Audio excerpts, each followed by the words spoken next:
दोस्तों, अगर करते हैं आप अपनी हेल्थ से प्यार तो हमारे चैनल को कीजिए सब्सक्राइब और फॉलो भी कर लीजिए फेसबुक पेज को, और लाइक कर दीजिए और दूसरों से शेयर भी कर दीजिए।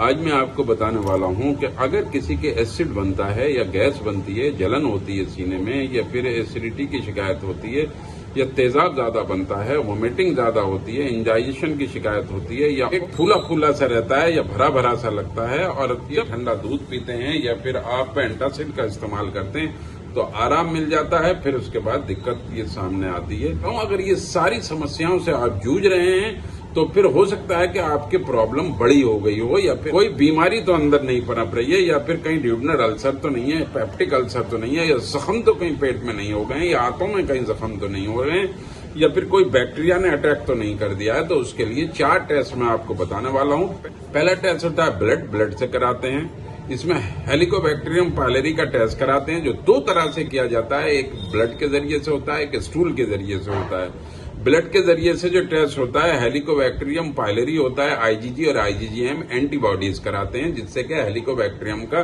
पता चल जाता है कि अंदर कोई बैक्टीरिया तो नहीं पनप रहा है। दूसरा होता है स्टूल, यानी दूसरा टेस्ट जो कराते हैं हेलिकोबैक्टीरियम पायलेरी का, वो स्टूल के जरिए या मल के जरिए कराते हैं। एच पायलेरी एंटीजिन के जरिए से होता है, जिससे पता चलता है कि इसके अंदर हेलिकोबैक्टीरियम पायलेरी बैक्टीरिया तो नहीं पाया जा रहा है। इसके बारे में भी जानना बहुत ज्यादा जरूरी होता है। तीसरा टेस्ट होता है यूरिया ब्रीथ टेस्ट। ये सैंपल लेते हैं एक्सेल एयर का, यानी जब हम एक्सेल करते हैं या जब हम सांस बाहर की तरफ छोड़ते हैं तो उसका सैंपल कलेक्ट किया जाता है और उससे टेस्ट होता है, जिससे बहुत सी कई चीजें पता चल जाती हैं। चौथा टेस्ट होता है बायोप्सी, यानी बायोप्सी भी कराते हैं। इसे एंडोस्कोपी के जरिए से कराते हैं, जिससे पता चलता है कहीं मैलिग्नेंट तो नहीं है, मैलिग्नेंसी तो नहीं पाई जा रही है, या फिर कोई एडवांस स्टेज में तो कोई चीज नहीं पहुंच गई है, या फिर जो जख्म हो गया है, या फिर अल्सर ड्यूडनल अल्सर हो या पेप्टिक अल्सर हो, इससे आसानी से पता चल जाता है कि कहीं वो मैलिग्नेंसी तो नहीं है, या कार्सिनोमा तो नहीं हो रहा है, इससे आसानी से पता चल जाता है। तो ये चारों टेस्ट कराते हैं, और चारों टेस्ट कराने के बाद अगर कोई चीज निकलती है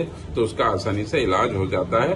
तो आप जरूर अपने हेल्थ प्रोवाइडर से मिलें, डॉक्टर से मिलें, फैमिली फिजिशियन से मिलें, और उससे आप बात करें जाके। ये 4-5 टेस्ट करा लीजिए अगर ये दिक्कतें आप फेस कर रहे हैं।